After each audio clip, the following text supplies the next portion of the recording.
Okay, guys, we're going to do a density. We're going to talk about mass and volume and how that relates to density. So I have two bottles here that you'll see are the same size. They take up the same amount of space. You'll recognize this as a Starbucks bottle. It has 281 milliliters of substance inside. This one we filled with a green liquid, which is just water, and we just colored it so you could see the difference. And this one is full of what we know as just air.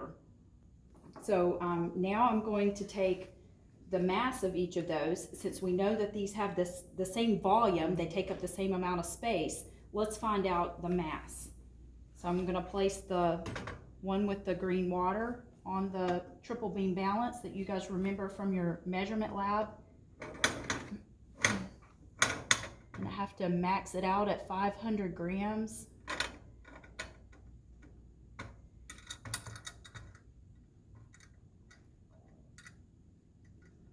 So 27.2 is going to make it balance. 527.2 grams is the total. So 500 plus 20 plus 7.2 grams. And let's try the mass of the empty one.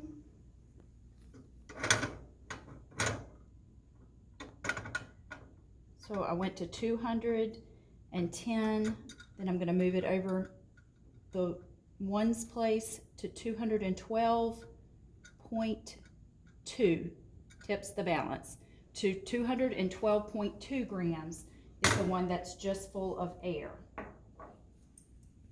Hey guys, so Ms. Edwards has just shown us that while these have the same volume or they take up the same space, they have different masses, meaning there's different amounts of stuff or matter inside them.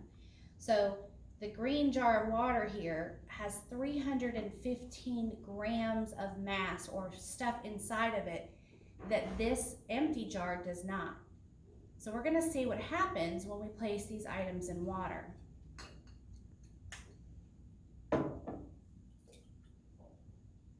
Okay, so as you've probably predicted beforehand, the jar filled with water sunk to the bottom, while the jar filled with air floated on top. And that's because they have different densities, meaning mass per unit of volume. This object has more mass per unit of volume, or more stuff inside the space provided. This jar has less stuff inside the space provided. That is what we call density.